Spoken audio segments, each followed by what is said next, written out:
As we go through school and acquire knowledge of facts, knowledge of ideas, knowledge of principles, knowledge of methodologies, knowledge of trained skills, we gain in our ability to act in the world and succeed in our external life.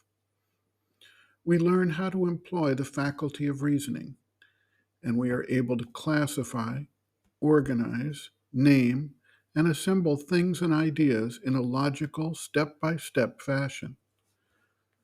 But all this knowledge does not reach to the core issues of why it is we are alive, what our role in the world is meant to be, and what the entire manifested universe is about. We do not recognize our own deepest selves. We have knowledge, but do not yet have wisdom. Knowledge has its real value in the world, yet it can also mislead us when it takes us away from the deeper values of life and existence. When we use knowledge to create powers of action in the world, while failing to appreciate the imbalances we are creating at the same time. We burn hydrocarbon fuels without consideration of the pollution, health issues, and climate change that these fuels create.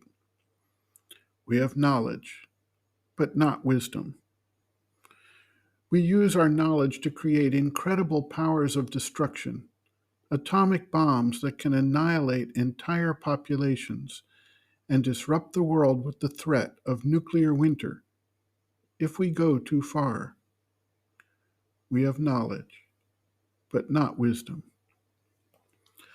We set up economic systems that create a small number of extremely wealthy individuals by handing them control of the levers of our economic life, while at the same time, literally billions of people in the world are excluded from the basics of food, clean water, shelter, health care, and freedom from the fear that comes with the disruption of the basics of existence.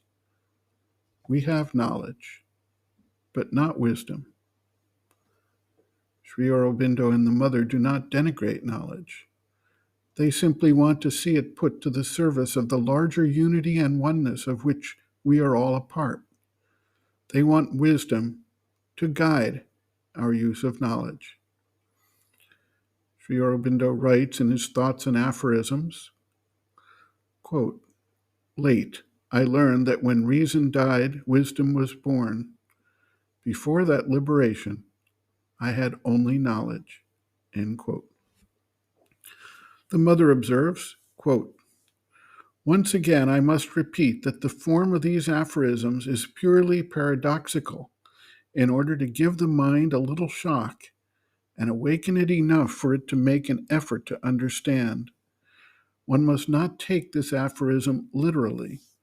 Some people seem worried by the idea that reason must disappear for one to become wise.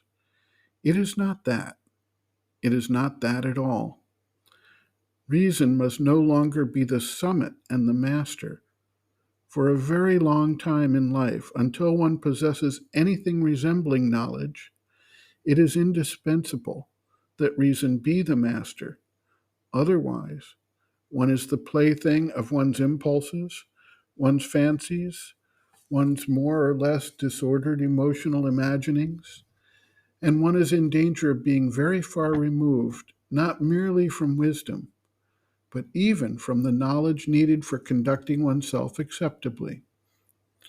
But when one has managed to control all the lower parts of the being with the help of reason, which is the apex of ordinary human intelligence, then if one wants to go beyond this point, if one wants to liberate oneself from ordinary life, from ordinary thought, from the ordinary vision of things, one must, if I may say so, stand upon the head of reason, not trampling it down disdainfully, but using it as a stepping stone to something higher, something beyond it, to attain to something which concerns itself very little with the decrees of reason, something which can allow itself to be irrational because it is a higher irrationality with a higher light, something which is beyond ordinary knowledge and which receives its inspirations from above,